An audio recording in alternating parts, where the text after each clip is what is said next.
You want to play hardball with water rights? I muttered, my voice low but sharp, vibrating with the tension I'd been holding all day. Fine, let's see how your pristine lakefront resort looks when it shrivels. Down to a muddy parking lot. My hand rested on cold iron, a century-old valve built into the dam my great-grandfather himself poured sweat and blood into back in 1924. The dam controlled the water system that kept Willowbrook Resort glittering like a jewel, feeding the million-dollar vacation rentals and infinity pools that had made Karen Whitmore the queen bee of the HOA. The irony wasn't lost on me. The hand she'd bit had once fed her little empire. 3 hours earlier, I had been nowhere near this dam. I had been sitting in the passenger seat of a sterile hospital infusion room, holding my daughter Emma's trembling hand while the chemo pumped into her veins. She'd leaned against me, pale but courageous, while we whispered about ice cream flavors, and I'd promised her we'd stop by the dairy barn afterward. Instead, we came home to nothing. As soon as I turned into the driveway, it hit me, the stench of diesel fumes, sharp and bitter, mixed with the musty sweetness of freshly splintered wood.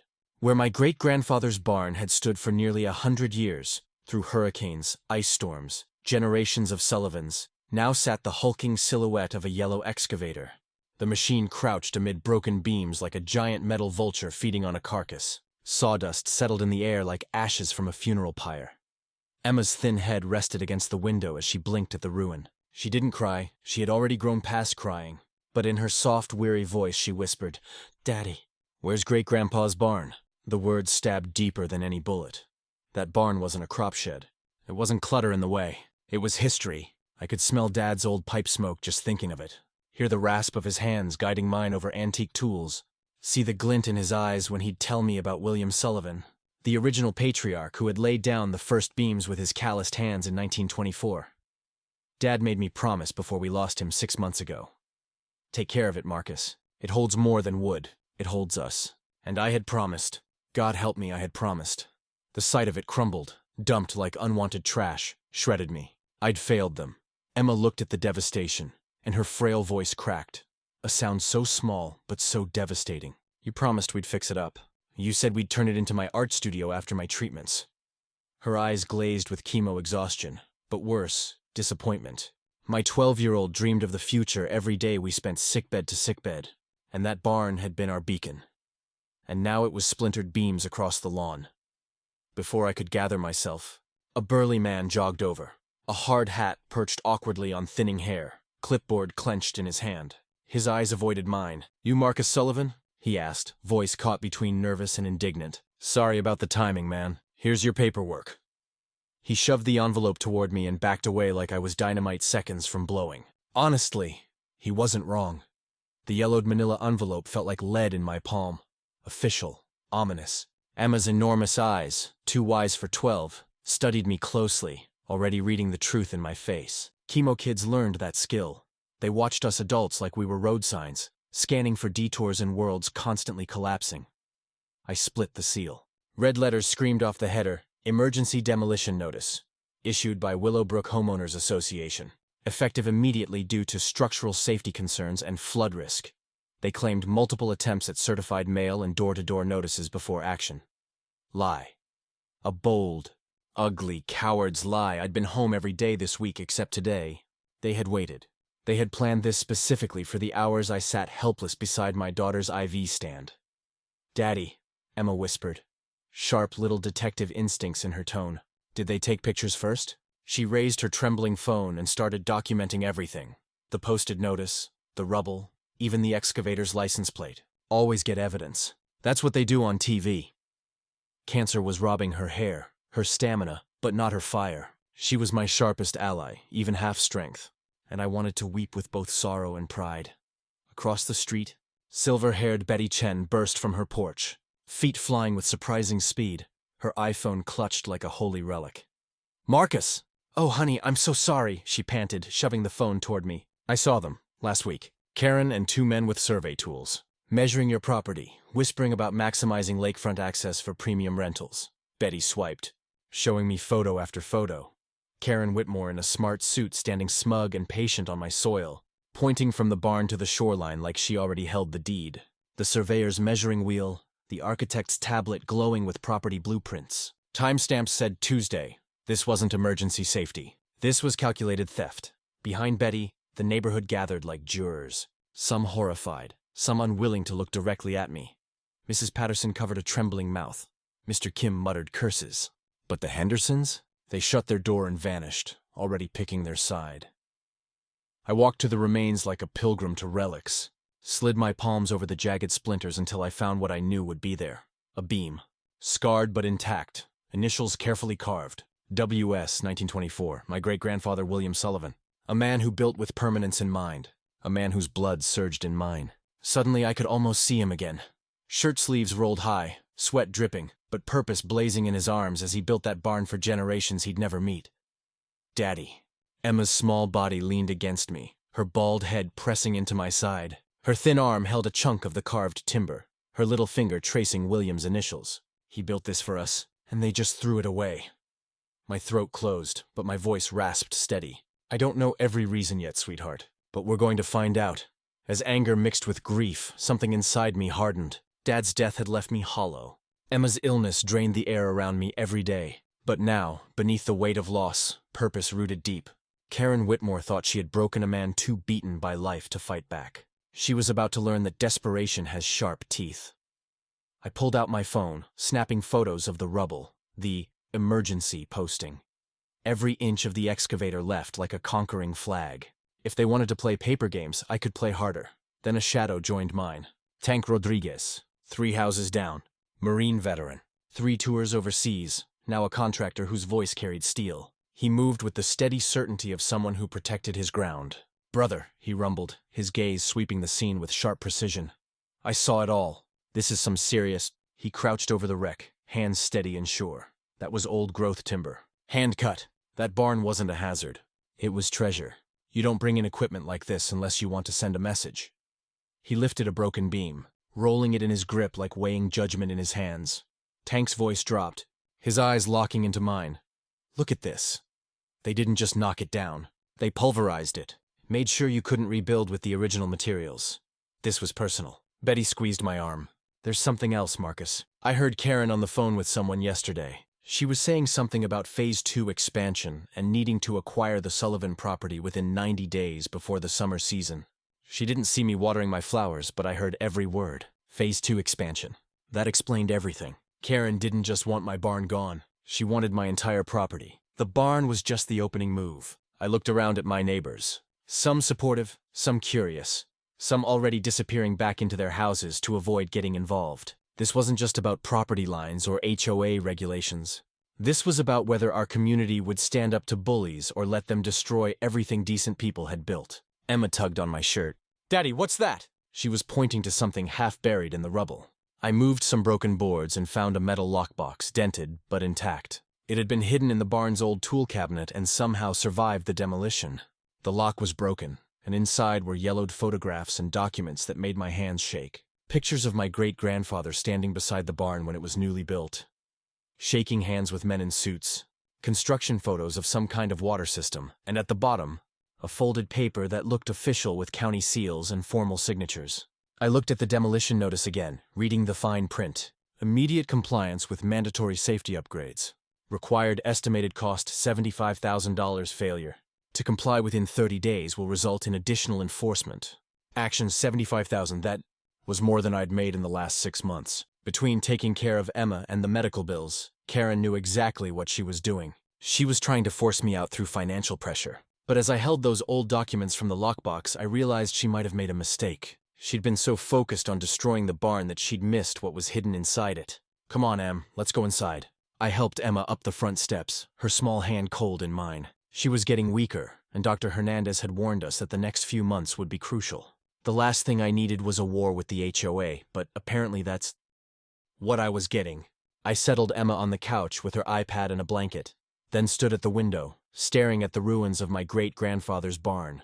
The demolition crew was packing up their equipment.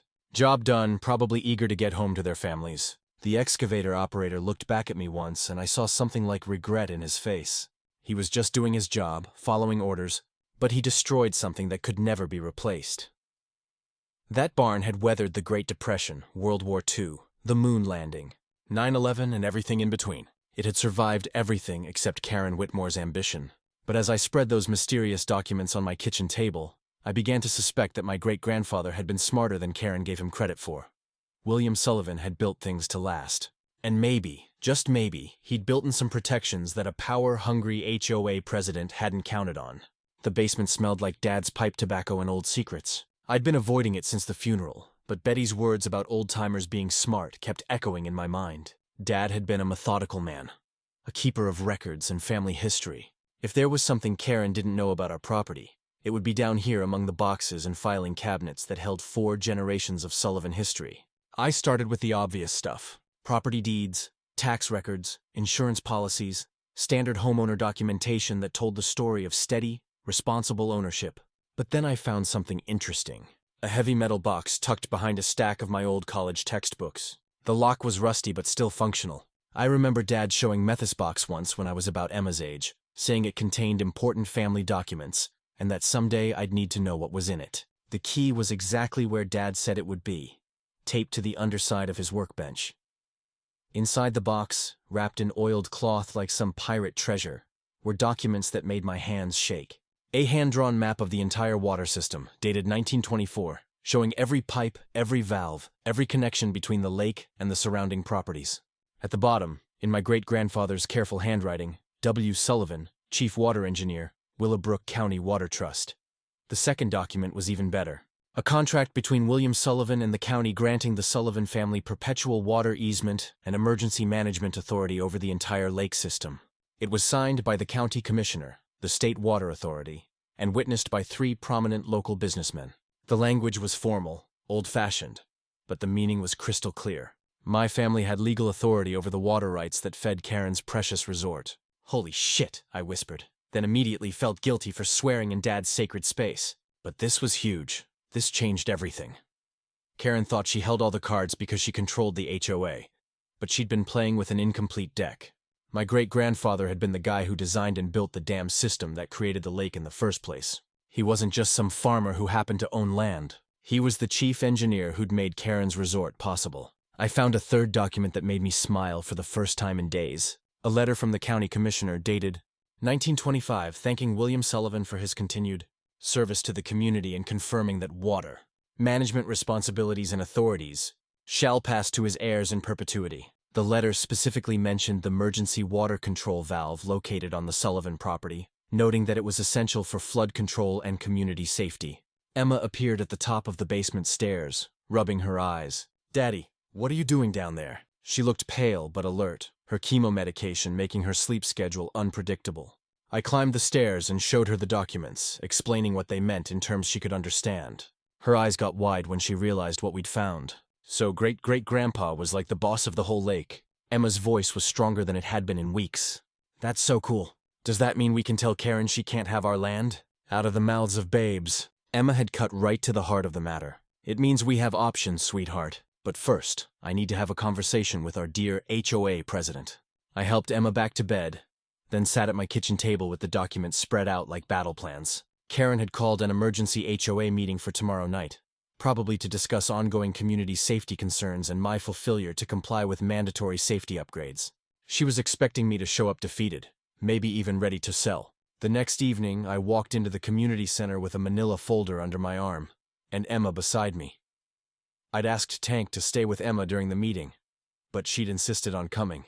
"I want to see you tell Karen about great-great-grandpa," she'd said. How could I argue with that? Emma had been through hell with her treatment, and if watching her dad stand up to a bully gave her strength, then she was welcome to front-row seats. Karen sat at the front of the room like some corporate queen flanked by 2 other board members who looked like they'd rather be anywhere else. About 30 neighbors filled the folding chairs, most of them looking uncomfortable. Karen had called this meeting, but I could tell from the faces around me that not everyone was buying her story about community safety.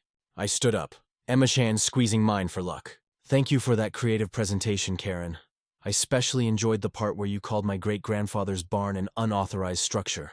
That's interesting because according to the documents I found, William Sullivan built that barn in 1924 as part of his responsibilities as Chief Water Engineer for the Willowbrook County Water Trust." The room got quiet. Karen's smile faltered slightly, but she recovered quickly. "Would you like to explain to everyone here why you demolished a structure that was not only legally built, but was part of the original water management system that created the lake your resort depends on?" I opened my folder and pulled out photocopies of the documents. Karen's face went red. Those documents are probably fake. Old papers can be easily forged. Betty, would you mind? Betty Chen stood up, her phone in hand. I have photographs of Karen meeting with surveyors and architects on Marcus's property last week. Before any emergency demolition was necessary, I spent the next morning learning everything I could about Facebook Live. Emma helped me set up the camera angle, making sure the pile of barn rubble was visible in the background. She'd insisted on doing her makeup to cover the pore from chemo, determined to look strong for what she called Daddy's movie. God, I love that kid. Okay, people, let's talk about water rights and what happens when HOA presidents think they're above the law. I held up the original 1924 documents, making sure they were visible on camera.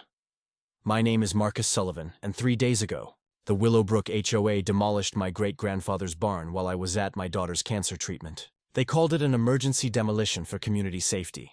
The viewer count was climbing steadily. Tank had shared the link immediately, followed by Betty, Rick, and about 20 other neighbors. The comment section was already filling up with fire emojis and outraged neighbors asking for more details. Social media was a beautiful thing when you had the truth on your side. Here's what they didn't tell you.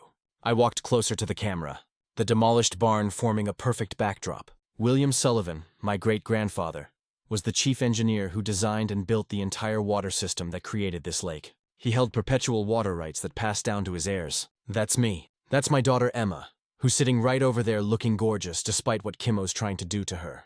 Emma waved at the camera, her smile bright enough to power the entire neighborhood.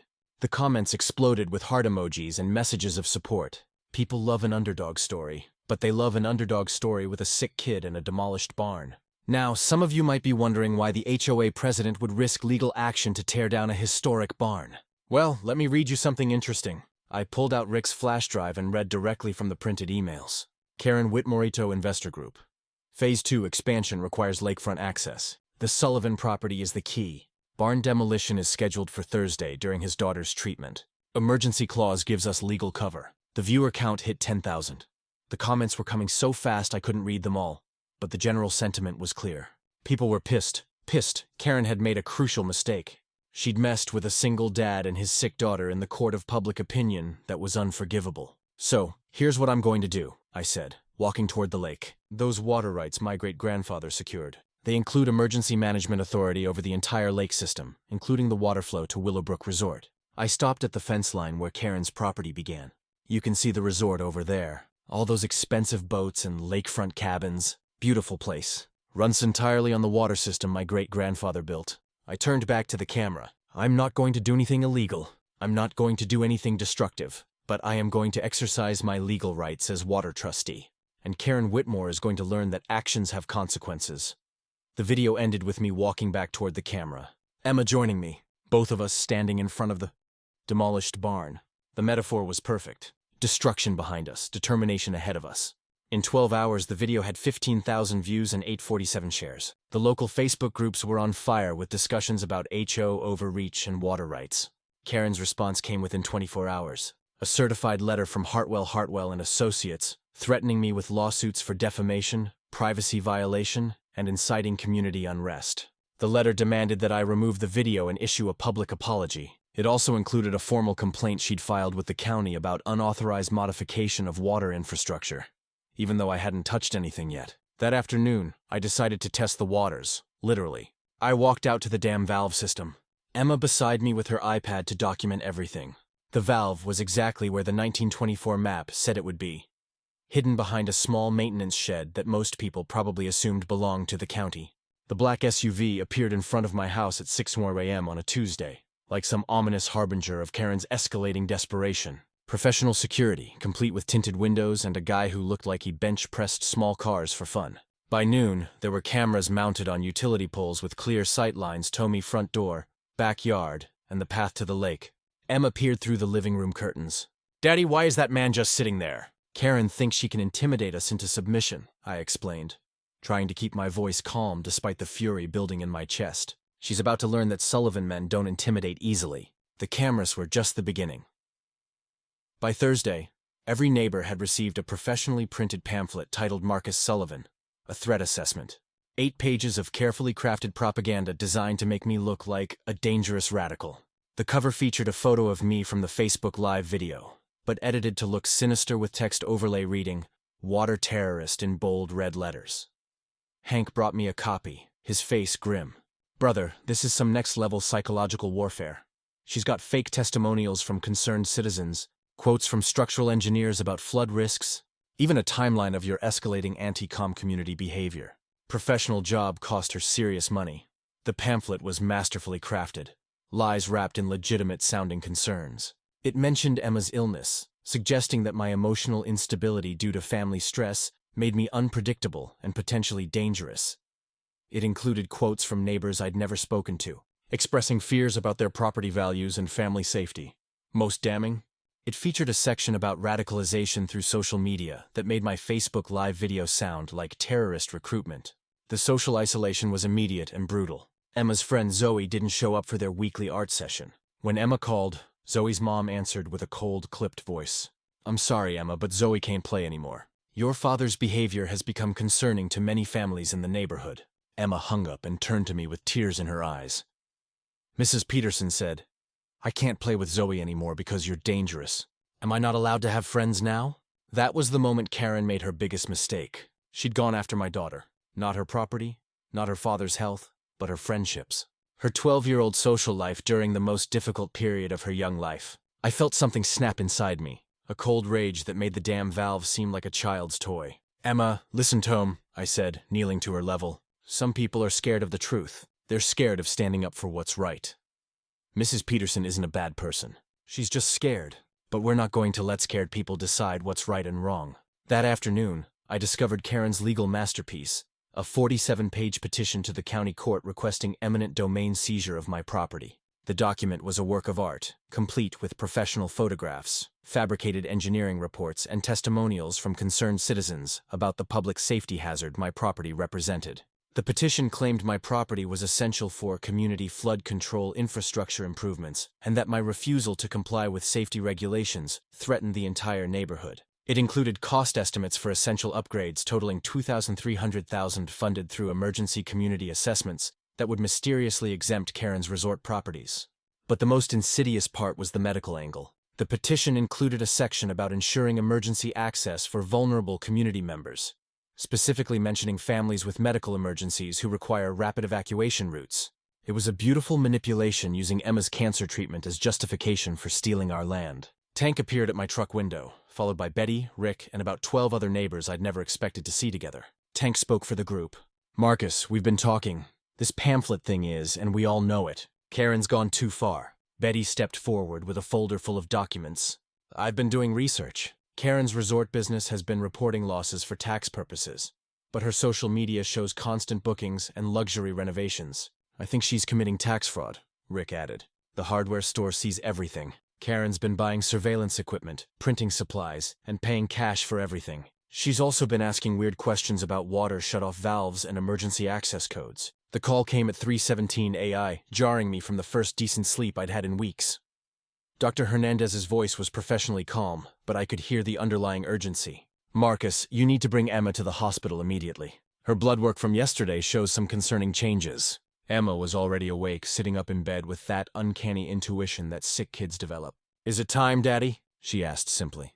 And I knew she understood more about her condition than I'd given her credit for. We talked about this possibility, the moment when her body would tell us it was time for the bone marrow transplant. The next 6 hours passed in a blur of medical terminology and difficult decisions. Emma's white cell count had dropped dangerously low. Her body was losing the battle against leukemia, and the transplant could no longer be delayed. "The transplant will cost approximately $500,000, Dr. Hernandez said quietly. With your insurance approval, your out-of-pocket should be around $50,000. Without approval, she didn't need to finish the sentence. Without approval, Emma would die, and I would spend the rest of my life in bankruptcy trying to save her." I called the insurance company from Emma's hospital room while she slept. After an hour of transfers and hold music, I reached Linda Morrison, the supervisor handling Emma's case. Her voice was crisp, professional, and unmoved by my daughter's condition. "Mr. Sullivan, your daughter's case is under extended review due to questions about your family's financial stability and community support systems. Immunity references." The phrase hit me like a physical blow. Karen had somehow managed to insert herself into my daughter's medical care. That afternoon, Karen appeared to the hospital with flowers and a smile, dressed in her best concerned neighbor outfit. "Marcus, I heard about Emma's condition. I'm so sorry. I know we've had our differences, but at times like this, the community comes together. The audacity was breathtaking. I want to help. I've spoken with Linda Morrison at Blue Cross. She's a dear friend from college, and she's very concerned about Emma's case. The insurance approval process can be complicated, especially when there are questions about family stability. I have a proposal, Karen continued, sitting uninvited in the visitor's chair. I'll personally guarantee Emma gets the best care available. Linda can expedite the approval process, and I'll make sure there are no delays. But we need to resolve our community issues first. $750,000 for your property, fair market value, plus a premium for the inconvenience. The sale would demonstrate community integration and financial stability. Emma's insurance approval would be processed immediately, and all our hostilities would be forgotten. I looked at my daughter, then back at Karen. You're holding my daughter's medical care hostage to steal my land. I'm offering to solve your financial problems and ensure your daughter receives life-saving care. The choice is yours, Marcus, but the transplant window won't stay open forever. After Karen left, Emma grabbed my hand. Daddy, she's not helping me, is she? No, sweetheart. She's using you. I heard her talking to someone on the phone in the hallway. She said something about pressure points and inevitable conclusion. I think she's trying to hurt us. That evening, Tank and Jennifer Hayes arrived together. Marcus, we found the connection, Jennifer said, spreading documents across the small hospital table. Karen's resort company donated $50,000 to Blue Cross's Community Health Initiative. The same week, Emma's insurance claim was flagged for review. The donation was specifically earmarked for supporting deserving families in their coverage area. The evidence was overwhelming. Karen hadn't just crossed a line. She'd built an entire criminal enterprise around crossing that line. I looked at Emma, who was pretending to sleep but listening to every word. Daddy, Emma whispered. What would great-great-grandpa do? I thought about William Sullivan, who'd spent his own money to build infrastructure that would benefit generations of neighbors. He'd protect his family first, I said. But he'd also protect the community. He'd make sure that bullies couldn't use their power to hurt people. Emma nodded, then surprised me by reaching for Jennifer's phone. Can I record a message? I want people to know what Karen is doing to my family. That night, I couldn't sleep. Emma's words kept echoing in my head. She's using my sickness to steal our home. Karen had crossed the final line. She'd turned my daughter's fight for life into a real estate transaction. I looked at Emma sleeping in her hospital bed, tubes and monitors surrounding her like some high-tech fortress, and felt something cold and final settle in my chest. The time for half measures was over. Karen wanted to play with water rights. Fine. She was about to learn why you never threaten a Sullivan's family. The walk to the dam valve felt like a pilgrimage through the darkness. My flashlight cut through the night, illuminating the path my great-grandfather had walked a century ago when he'd built this system to serve the community. The valve sat exactly where his hand-drawn map had indicated, hidden behind overgrown bushes that hadn't been trimmed in decades. The century-old mechanism looked like something from an industrial museum, a massive iron wheel connected to brass fittings that had turned green with age. This was the heart of the entire lake system, the single point of control that fed water to every property on the shore, including Karen's precious resort. I ran my hands over the cold metal, feeling the history in every groove and scratch. William Sullivan had designed this valve to be operated manually, believing that such important decisions should require human hands, human judgment, and human responsibility. The wheel was stiff with rust and corrosion, fighting against my grip like it was reluctant to be disturbed after so many years of quiet service. But persistence pays off, and Sullivan men know how to be persistent. I threw my full weight behind each turn, feeling decades of accumulated grime crack and give way. The metal groaned in protest, then began to move more freely as muscle memory awakened in the ancient mechanism.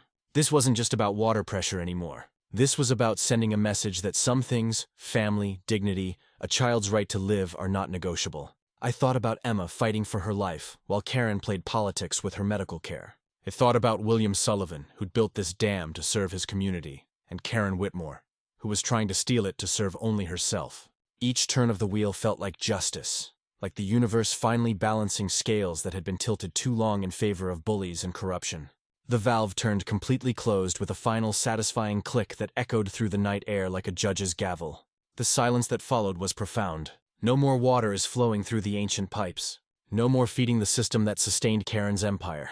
I stood there in the darkness, breathing hard from the effort, and felt the weight of a century's worth of family responsibility settling on my shoulders. William Sullivan had built this valve system to protect the community. Tonight, I was using it for the same purpose, to protect my family and send a message that some people's greed had consequences. By morning, Karen's empire looked like a disaster zone painted in shades of brown and failure. The infinity pool had dropped 4 feet overnight, revealing algae-stained concrete that looked like the bottom of a prehistoric swamp. The meticulously maintained lawns were already browning in the morning sun. Automatic sprinklers clicking uselessly against empty pipes that sounded like mechanical death rattles. The golf course looked like a moonscape. Water hazards reduced to cracked mud flats where expensive koish flopped desperately in puddles that shrank by the hour. Guests were checking out in droves, dragging suitcases across what had been a manicured paradise just 12 hours earlier. Karen's call came at 6:15 a.m., her voice shrill with panic and rage cutting through the peaceful morning air. "You psychopath! You're destroying people's vacations. I'll have you arrested for sabotage." "You tried to destroy my daughter's life," I replied calmly, watching the sunrise paint the empty lakebed in shades of gold and justice. "Now you know what it feels like when someone controls something you need to serve." The resort that had been her weapon against my family was now a muddy parking lot. Exactly as I'd promised in that moment of rage weeks ago. "Turn the water back on immediately or you'll what, Karen? Call your friend Linda at the insurance company. Your reign of terror is over." I hung up and drove back to the hospital feeling something I hadn't experienced in months. Hope. Not just hope that Emma would survive her cancer, but hope that our community could survive people like Karen Whitmore. Tomorrow, I would face the county commissioners with everything I had. Karen had made the mistake of thinking that grief and desperation would make me weak. She was about to learn that sometimes when you have nothing left to lose, you discover exactly how strong you are. The county commissioner's meeting room was packed beyond capacity.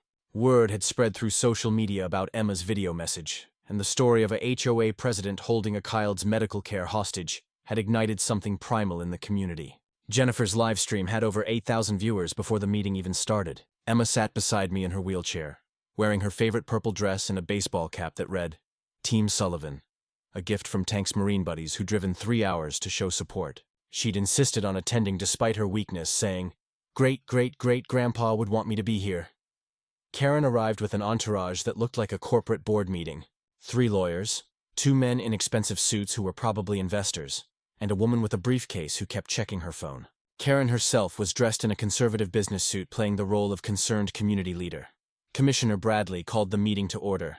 "We are here to address concerns about water rights management and HOA governance in the Willowbrook area. Mr. Sullivan, you requested this forum. Please proceed." I stood up, my folder of evidence in hand. "Commissioners, my name is Marcus Sullivan. 5 weeks ago, the Willowbrook HOA demolished my great-grandfather's barn while I was at my daughter's cancer treatment. They called it an emergency demolition for community safety. What I'm about to show you proves that this demolition was planned months as part of a scheme to force my family off our land."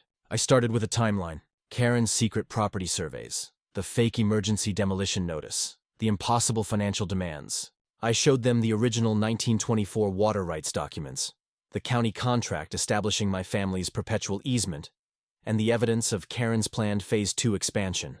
I moved to the medical angle. "Commissioners, my daughter Emma requires a bone marrow transplant. Our insurance company has delayed approval for this life-saving procedure. I've discovered that Karen Whitmore has been communicating with insurance executives about our family's community stability and support systems." The room erupted in angry murmurs. Someone shouted, "That's sick!" Another voice called out, "Using a kid's cancer."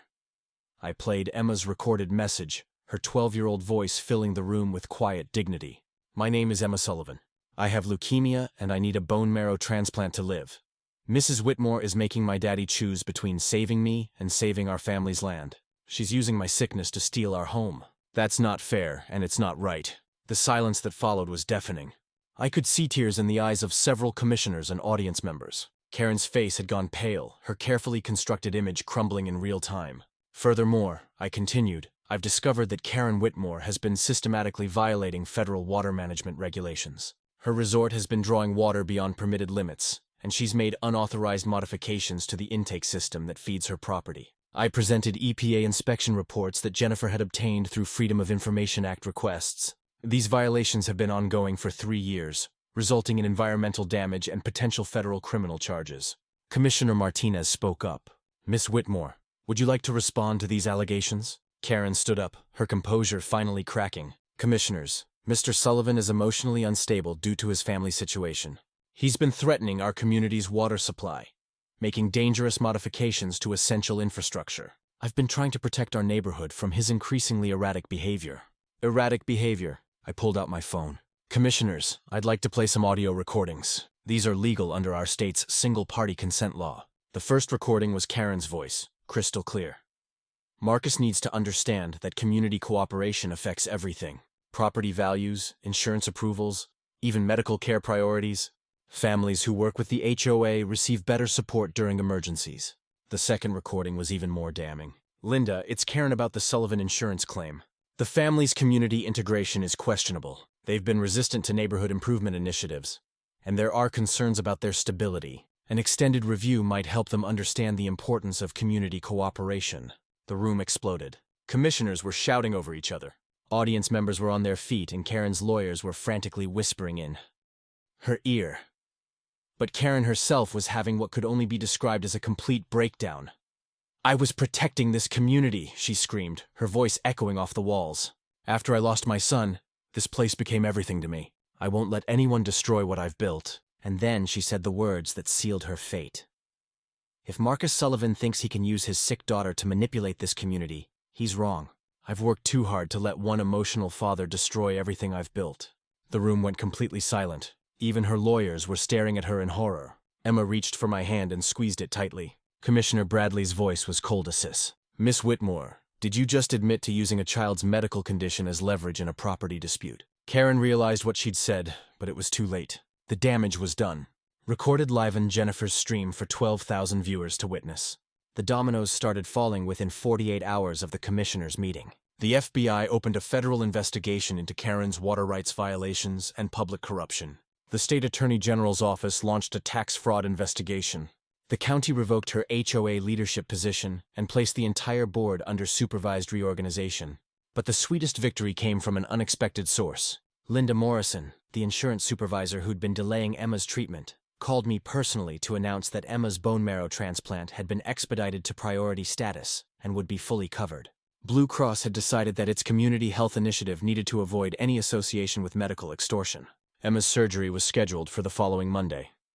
Dr. Hernandez explained that I would be the donor. We were a perfect match, which she called a gift from genetics and love. Emma just grinned and said, "Great-great-great-grandpa is still taking care of us, isn't he?"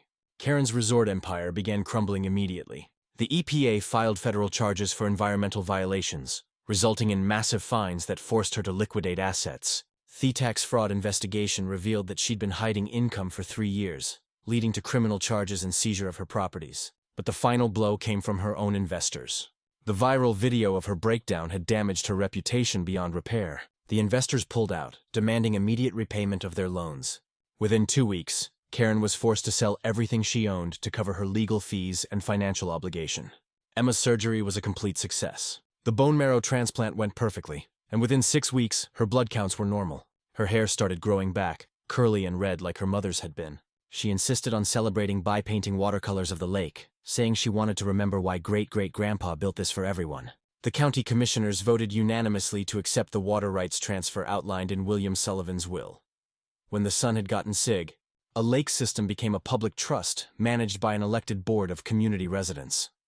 I was elected as the first water trustee, a position I accepted with the understanding that I was continuing my great-grandfather's work. Karen pleaded guilty to federal corruption charges and was sentenced to 3 years in prison. She lost everything. Her properties, her business, her reputation, her freedom. The woman who tried to steal my family's legacy ended up with nothing but a prison cell, and the knowledge that her greed had destroyed her. The day Emma came home from the hospital, the entire neighborhood gathered in our backyard. Tank had organized a welcome home barbecue that turned into an impromptu celebration of community spirit. Kids were playing in the lake, families were sharing food, and everyone was talking about plans for the new community water board. 6 months later, we held the grand opening of the William Sullivan Community Center, built on the exact site where Karen had demolished the original barn. The building combined historical displays about the lake's creation with modern facilities for community meetings, children's programs, and emergency services. Emma had designed a memorial garden where people could sit and appreciate the lake. The centerpiece was a bronze plaque with words she'd written, "Water belongs to everyone. Communities are built by people who care more about tomorrow than today. William Sullivan, 1924-1954, and all who continue his work." Emma appeared beside me, healthy and strong, carrying a new watercolor. This one showed the lake at sunrise with the community center in the background, and families gathered on the shore. At the bottom, she'd written, "Some things are worth fighting for." "Ready for the next adventure, Daddy?" she asked, grinning. I looked at the lake, the community center, the neighbors who'd become family, and my daughter who taught me that courage comes in all sizes. William Sullivan had built a dam to serve his community. Karen Whitmore had tried to steal it for profit, but in the end, justice had prevailed, and the water kept flowing for everyone. Yeah, Em, I'm ready. If this story hit you right in the heart, if you believe in standing up to bullies and protecting what matters most, then smash that subscribe button and ring the notification bell. Share this with anyone who's ever faced down a bully, anyone who's fought for their family, anyone who believes that justice should flow as freely as water. Because there are more stories like this one. Stories of ordinary people doing extraordinary things when pushed too far. Until next time, keep fighting the good.